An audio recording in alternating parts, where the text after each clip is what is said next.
Sahabat-sahabat pencinta dunia apokaliptik Alkitabiah yang terkasih, salam jumpa lagi. Dalam video ini saya mengajak kalian semua untuk menelusuri evolusi pemahaman akan identitas figur anak manusia dalam teks-teks apokaliptik Alkitabiah.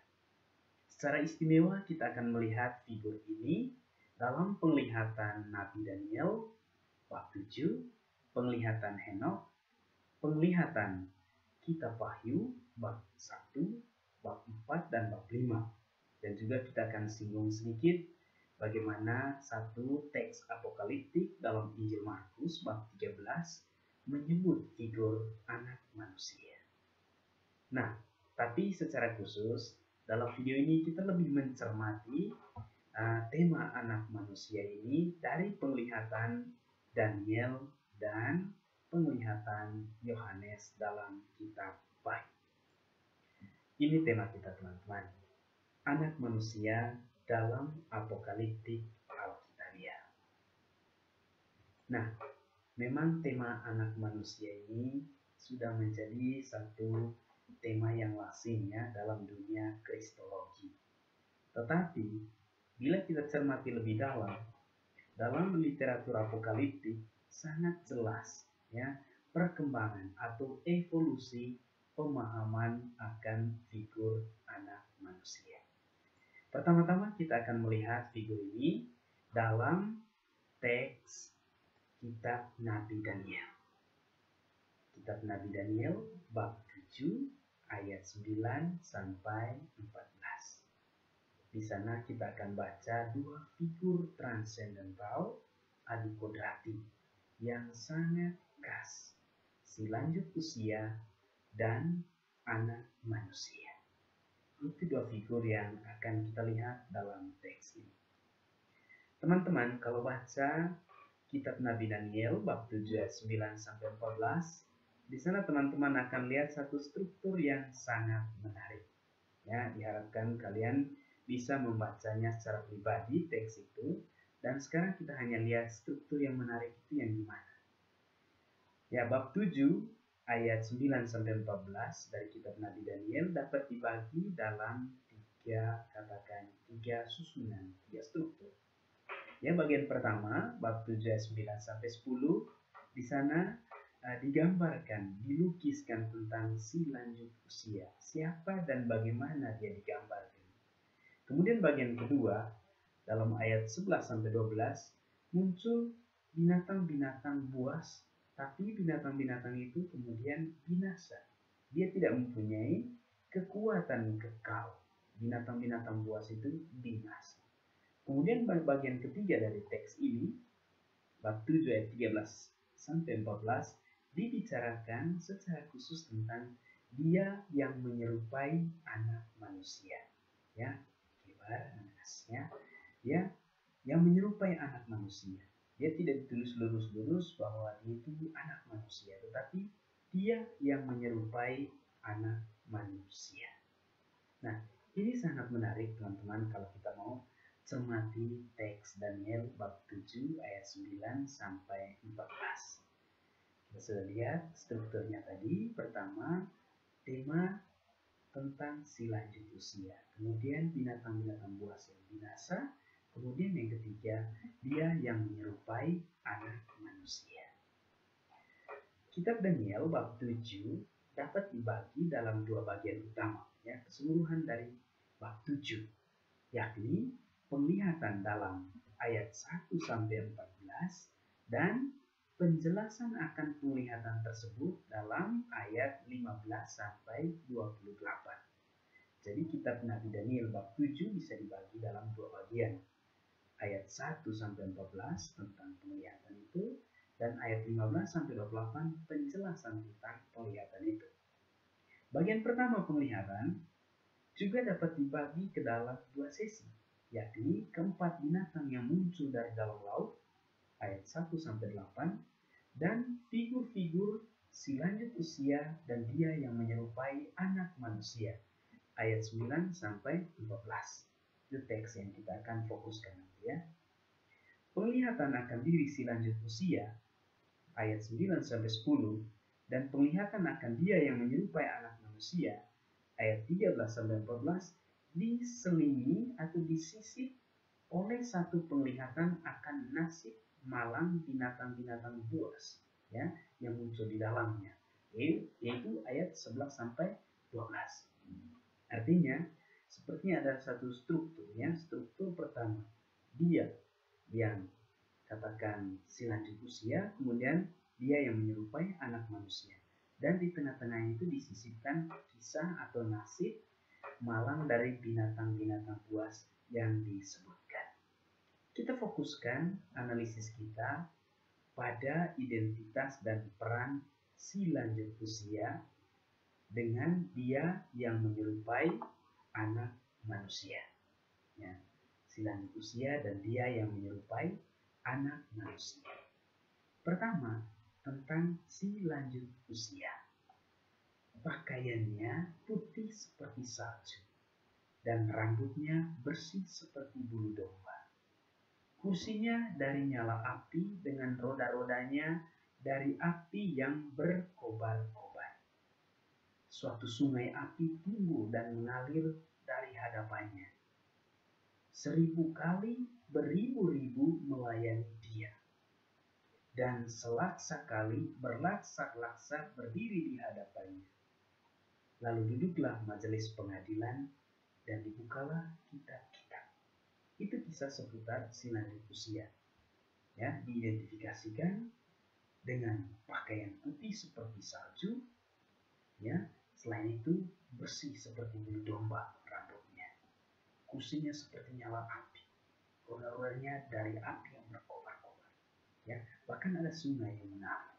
Ya, dari katakan sungai api yang mengalir dari hadapannya. Itu tentang si lanjut usia. Kemudian yang bagian kedua tadi tentang binatang-binatang buas yang binasa, ayat 11 sampai 12.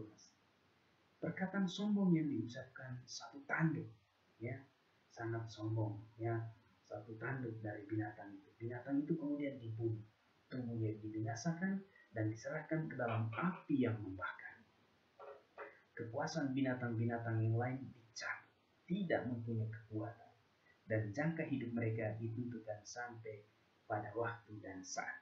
Artinya, binatang-binatang buas yang muncul di tengah-tengah antara kisah si lanjut usia dengan dia yang menyerupai anak manusia itu hanya sementara. Ya, binatang-binatang itu lenyap pada saat dan waktunya. Itu tentang binatang. Kemudian yang menyerupai anak manusia, kita deskripsikannya sesuai dengan teks yang ada. Datang dengan awan-awan dari langit, seorang seperti anak manusia. Seperti saya katakan, digunakan kata seperti menyerupai anak manusia. Ia datang kepada si lanjut usia dan ia dibawa ke hadapan si lanjut usia. Kepadanya diberikan kekuasaan dan kemuliaan dan kekuasaan sebagai raja. Orang-orang dari segala bangsa, suku bangsa dan bahasa mengabdi kepadanya. Mengabdi kepadanya, melayani dia, menyembah dia. Kekuasaannya kekal, tidak akan lenyap, dan kerajaannya tidak akan musnah. Itu deskripsi dari dia yang menyerupai anak manusia. Kalau kita lihat si lanjut usia tadi, ya, pemahaman akan nama si lanjut usia datang dari tafsiran atas ungkapan ya Atik Yomin, tua dalam hari-harinya. Ya, kalau tua dalam hari-harinya, kita bisa katakan bahwa dia sudah lanjut usia, sudah tua. Yang sejak zaman para bapak gereja umumnya dipahami sebagai nama dari yang ilahi, ya, yang mengungkapkan kekekalan esensinya, keabadian esensinya. Rupanya bapak-bapak gereja memahami secara paralel makna antara ketuaan dan keabadian atau kekekalan. Nah, si lanjut usia ini memimpin pertemuan surgawi. Gambaran tentang dirinya yang bercahaya dari rambutnya, kemudian pakaian dan tahtanya mengungkapkan kekuasaan dan kemuliaannya. Dia adalah figur dan gambaran yang ilahi. Itu dia si lanjut usia. Ada banyak makhluk yang melayani dia, ya, yang melayani si lanjut usia. Kita baca dalam ayat 10 dari bab 7. Di sekitarnya ada sejenis majelis atau dewan penasehat yang berasal dari makhluk-makhluk surgawi lainnya di ruangan tahta yang melakukan pertemuan bersamanya. Ya, sepertinya dia menghimpun katakan penasehat-penasehat surgawi dan berdiskusi atau membuat satu sidang pertemuan bersama dia. Kalimat akhir dari ayat 10, ya, sidang dimulai dan buku-buku dibuka, menunjukkan satu jenis pertemuan. Dalam versi Septuaginta, ya, kata yang digunakan di dalamnya itu sebetulnya bersifat yudisial, yang memuat arti sejenis dewan tribunal, ya, sejenis dewan tribunal. Jadi itu si lanjut usia. Sekarang kita lihat dia yang menyerupai anak manusia.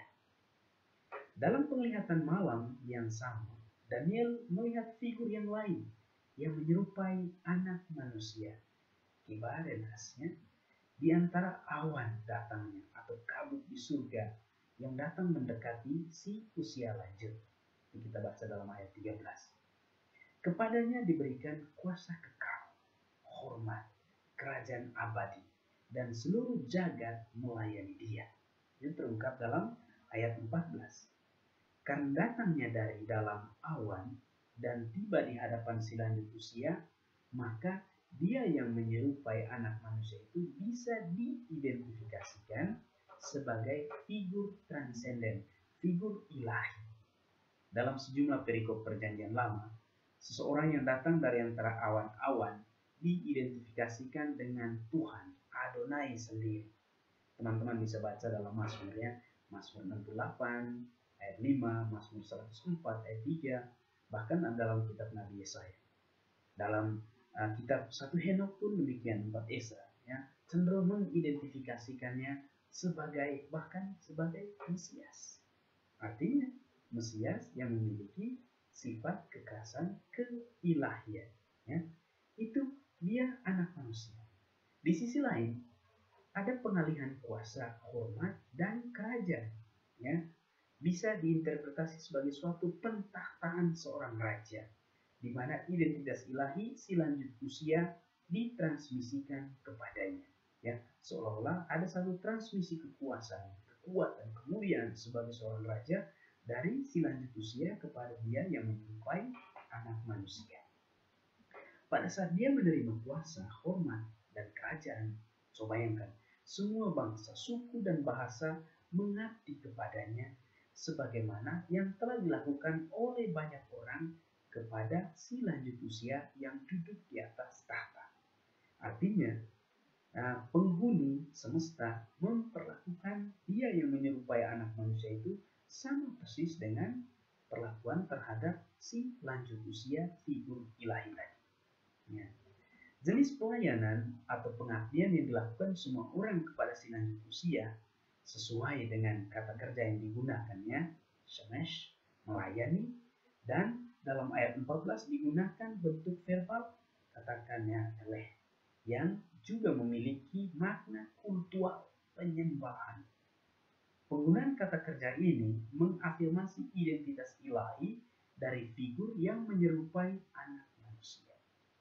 Dia adalah seorang pribadi ilahi yang pantas menerima penyembahan atau pelayanan dari seluruh jagat raya.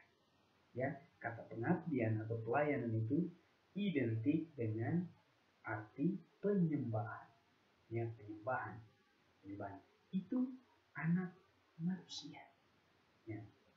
Perlu dicatat bahwa tidak ada satu data pun tentang pensiunan si lanjut usia setelah memberikan kuasa kepada dia yang menyerupai anak manusia.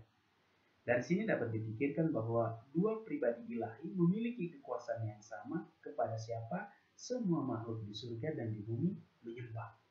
Artinya, setelah ada transmisi kekuasaan kemuliaan dari si lanjut usia kepada dia yang menyerupai anak manusia, tidak dikatakan bahwa si lanjut usia menghilang atau pergi. Tidak, rupanya dua-duanya sama-sama bertahta, ya, berkuasa di atas tahta yang sama. Jika si lanjut usia adalah pribadi ilahi yang pertama atau yang tua, maka dia yang menyerupai anak manusia menjadi pribadi ilahi yang kedua atau yang muda. Menurut satu ekseget, Daniel Boyarin, hal ini sangat selaras dengan ide tentang seorang Allah tua dan seorang yang muda yang muncul dalam religi-religi antik di Israel di Kanaan. Dengan demikian, penglihatan Daniel merevelasikan adanya dua pribadi ilahi yang berbeda, yang tua dan yang muda, dan kedua-duanya memiliki wibawa dan kekuasaan transenden. Ya. Oke teman-teman, itu kita mencermati dua figurnya, si lanjut usia dan dia yang menyerupai anak manusia dalam kitab Daniel bab 7 ayat 9 sampai 14. Di situ kita lihat tadi bahwa baik si lanjut usia maupun dia yang menyerupai anak manusia sama-sama memiliki kekasan keilahian. Dan salah satu kekasan itu tadi adalah bahwa kedua-duanya disembah, dilayani oleh semua makhluk di surga dan di bumi. Oke teman-teman semua, sekarang kita lanjut ke satu kitab lain, ya, kitab Wahyu bab 1 dan bab 4 sampai bab 5. Kita akan melihat figur lain dalam teks ini, tetapi mengacu kepada pribadi yang sama. Saya juga harap bahwa teman-teman bisa membaca teks khususnya penglihatan Yohanes dalam bab 1 kitab Wahyu dan bab 4 sampai bab 5 karena teks itu sangat menarik. Kita lihat penglihatan Yohanes. Penglihatan Yohanes, pertama-tama kita lihat penglihatan Yohanes dalam bab 1 ayat 9 sampai 20. Di sana dia melihat seseorang yang menyerupai anak manusia. Dan liturgi penyembahan surgawi yang ditujukan kepada dia yang duduk di atas tahta dan kepada anak domba. Dan itu ada dalam bab 4 sampai bab 5. Pertama di bab 1, Yohanes melihat seorang figur yang menyerupai anak manusia. Kemudian di bab 4 dan bab 5 dia melihat ada satu liturgi surgawi, liturgi penyembahan terhadap dia yang duduk di atas tahta dan kepada anak domba yang berdiri di tengah tahta. Kelihatan sudah disembelih, tetapi dia berdiri. Ya. Ini dua pengalaman penglihatan inti dalam keseluruhan kitab Wahyu. Ya. Bahkan banyak ahli yang mengatakan bahwa kalau kita melihat dua pengalaman inti ini, yaitu dari bab 1 dan bab 4 sampai bab 5, maka orang bisa mengatakan bahwa pengalaman ini yang memotivasi penulis kitab Wahyu untuk melansirkan semua yang dia kisahkan secara naratif dalam teks kitab Wahyu. Ada pengalaman yang mendasar. Dan banyak ahli yang mengatakan pengalaman mendasar, pengalaman penglihatan mendasar yang dialami oleh penulis kitab Wahyu atau yang mendasari penulisan penglihatan kitab Wahyu itu dalam bab 1 ayat 9 sampai 20 dan bab 4 bab 5. Kedua penglihatan itu menggambarkan pemahaman pelihat akan Allah yang diyakini dan yang dilihatnya dalam penglihatan lain dalam kitab Wahyu. Artinya Allah yang diyakini yang diungkapkan dalam narasi penglihatan-penglihatan lain dalam kitab Wahyu berdasarkan atau berlandaskan pada kedua pengalaman ini. Ya, pengalaman bagaimana dia melihat seorang figur yang menyerupai anak manusia, dan juga di bab 4 bab 5 dia melihat ada penyembahan surgawi kepada dia yang duduk di atas tahta dan kepada anak domba yang berdiri di tengah tahta yang kelihatannya sudah disembah.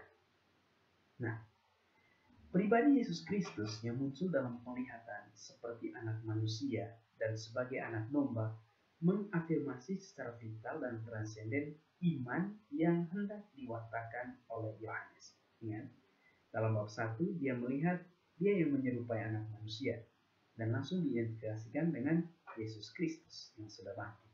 Demikian pun anak domba dalam bab 5, dia identifikasikan dengan Yesus Kristus yang sudah dibunuh, disalibkan, namun sudah bangkit dengan jaya. Karena begitu terpatri pengalaman melihat, dia berani mentransmisikannya tanpa memisahkannya dari Allah orang Israel, dan pengetahuannya lewat penglihatan akan anak domba. Ya, banyak teks yang kita bisa lihat di dalam, teman-teman. Sekarang kita lihat misalnya pribadi dari dua yang duduk, dia yang duduk di atas tahta dan anak domba, ya, anak domba yang berdiri di tengah tahta. Nah, teman-teman, saya kembali ke satu ekseget yang namanya telah kita sebutkan tadi. Daniel Boyarin, ahli dan ekseget Talmud, membicarakan secara sistematis tentang gambaran Allah yang binitaris,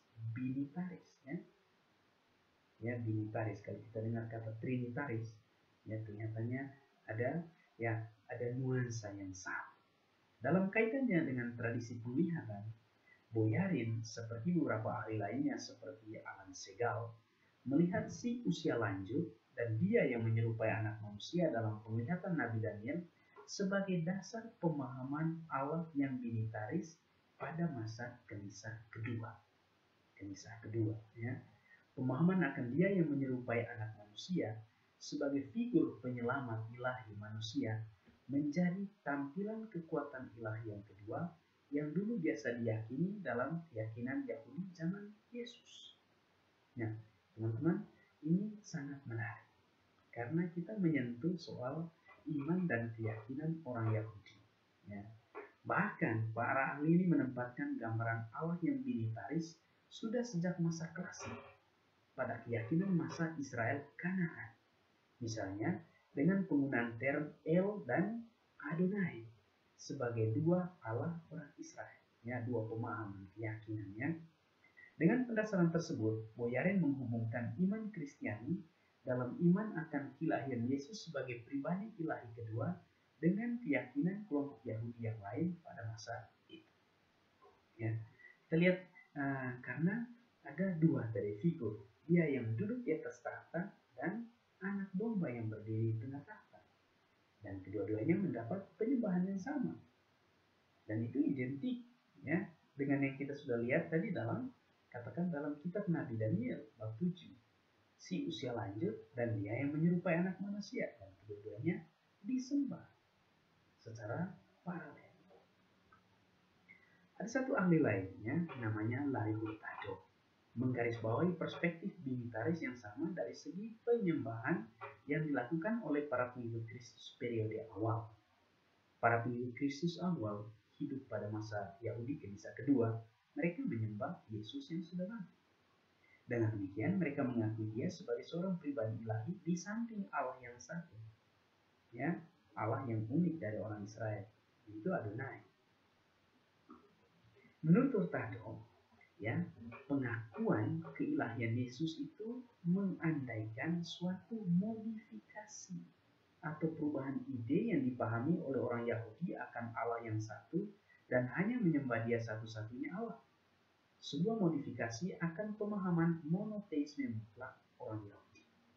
Dalam kaitan dengan kitab Wahyu bab 4-25, di mana anak domba menerima penyembahan surgawi di samping dia yang duduk di atas tahta diberikan status mulia sebagai Kristus. Pencakupan anak domba dalam liturgi surgawi sebagai objek penyembahan melegitimasi devosi penyembahan yang mengangkatnya ke taraf keilahian atau Allah itu sendiri. Ya, teman-teman, ya, kalau baca kitab Wahyu bab 4 sampai bab 5, bab 4 dikisahkan tentang dia yang duduk di atas tahta. Kemudian bab 5 bagaimana hubungan antara dia yang duduk di atas tahta dan anak domba yang sudah disembelih namun berdiri, dan bagaimana seluruh makhluk penghuni surga dan bumi, di bawah bumi bahkan dalam laut, hadir untuk menyembah baik kepada dia yang duduk di atas tahta maupun kepada anak domba yang disembelih. Maka ini ada penyembahan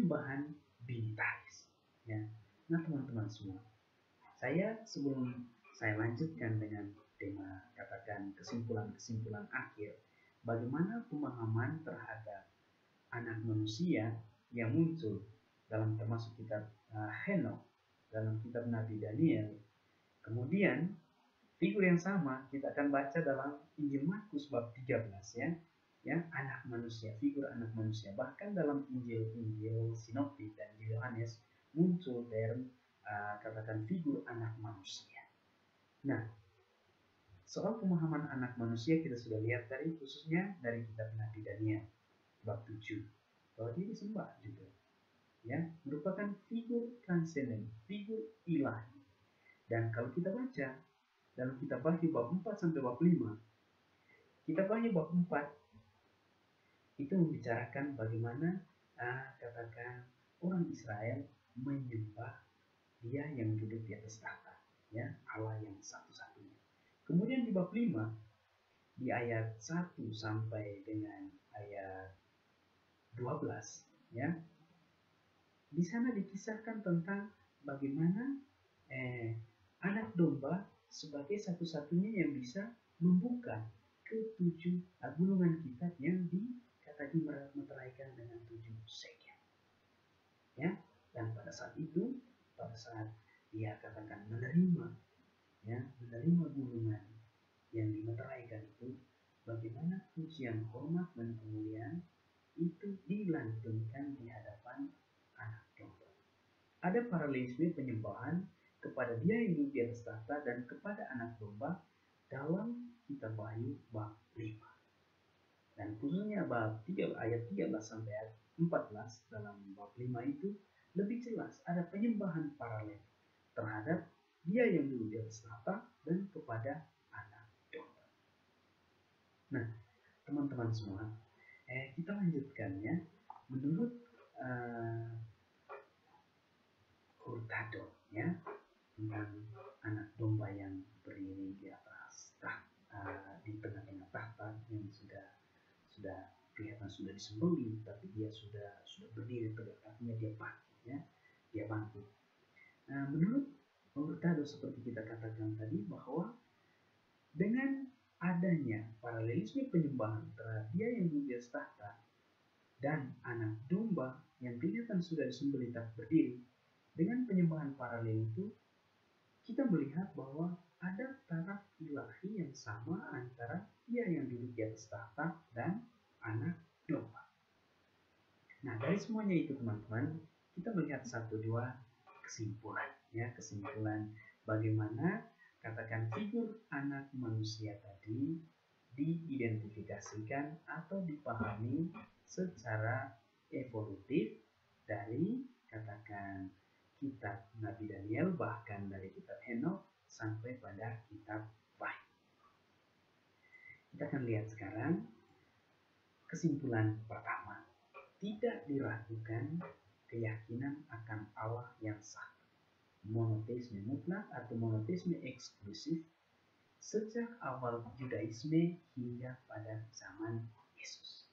Ya, ada satu keyakinan kepada Allah yang unik, yang satu, dan menyembah kepada satu-satunya Allah yang diyakini oleh orang Yahudi. Tidak diragukan. Dan itu adalah satu keyakinan yang sudah ada sejak Judaisme awal, bahkan sampai pada zaman Yesus. Yang kedua, ada juga figur-figur pengantara surgawi seperti para malaikat dan makhluk surgawi lainnya yang memfasilitasi komunikasi antara Allah yang satu itu dengan umatnya. Ya, ada kenyataan dan keyakinan bahwa ada figur-figur pengantara surgawi yang katakan menjadi pengantara atau untuk memfasilitasi komunikasi antara Allah yang satu itu dengan umatnya. Itu katakan hal kedua yang pasti, yang tidak bisa diragukan. Kemudian yang ketiga, ada aliran-aliran tertentu yang dianggap bid'ah atau heretik oleh aliran mayoritas atau aliran yang dominan waktu itu, yang mengakui juga satu kekuatan ilahi di samping Allah Israel yang satu. Ya, ada aliran tertentu yang mengakui satu kekuatan ilahi di samping Allah Israel yang unik atau yang satu. Bahkan mendapat penyembahan. Kita lihat tadi, dia yang menyerupai anak manusia atau konsep dalam religi kuno Kanaan bahwa ada figur ilahi yang tua dan figur ilahi yang muda. Ya, ada yang memahami bahkan meyakini hal itu. Ya, sekali lagi ada aliran-aliran tertentu yang dianggap bid'ah atau heretik oleh aliran mayoritas atau dominan yang mengaku juga satu kekuatan ilahi di samping Allah Israel yang satu. Dan yang keempat, satu afirmasi yang keempat yang perlu kita tahu bahwa kekuatan ilahi yang lain ini dalam tradisi penglihatan ya pelan-pelan disingkapkan identitasnya secara khusus sejak zaman Kanisa kedua. Dari figur dia yang menyerupai anak manusia dalam kitab Nabi Daniel atau disebutkan lurus-lurus sebagai anak manusia dalam kitab Henokh atau anak manusia yang adalah Yesus Kristus yang bangkit dalam kitab Wahyu bab 1 dan anak domba yang merupakan figur Kristus yang bangkit yang bertakhta dan disembah bersama Bapa di surga dalam Wahyu bab 4 dan bab 5. Nah, semakin jelas dan sangat jelas teman-teman semua bahwa anak manusia itu sejak zaman Kanisa kedua dipahami secara evolutif. Pertama masih sama-sama dia yang menyerupai anak manusia, tapi sudah merupakan satu figur ilahi. Kemudian bahkan kitab Henokh dia lurus-lurus menyebutkan anak manusia dan bahkan dia identifikasikan dengan Mesias. Berarti Mesias itu harus betul-betul figur ilahi, bukan figur manusia di belakang. Kemudian kalau teman-teman lihat dalam Injil Markus, anak manusia itu juga sudah diidentifikasikan dengan Yesus Kristus.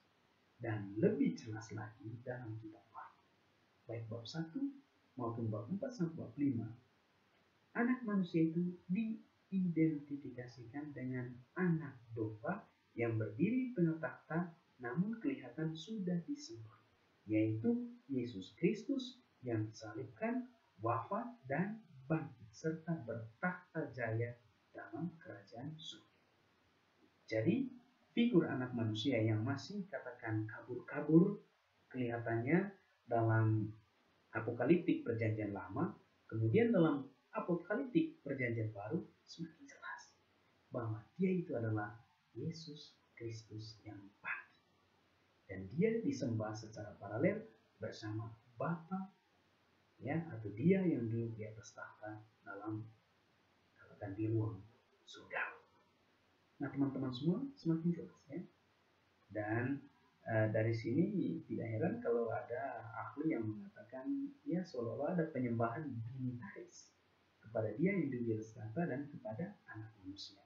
Kemudian pelan-pelan kita pahami ya katakan ide trinitaris Bapa, Putra dan Roh Kudus, karena di sekeliling tahta yang ada dalam kitab Wahyu ya khususnya di bab 4 yang muncul figur roh ya, roh dari dia yang melingkupi tahta yang ada dalam dia yang duduk di atas tahta dan sekaligus ada dalam katakan diri anak domba, dan rupanya roh itu yang menyatukan katakan dua figur ilahi ini yang kemudian kita pahami dalam keyakinan iman kita sebagai pribadi ilahi yang ketiga, Bapa, Putra dan Roh Kudus.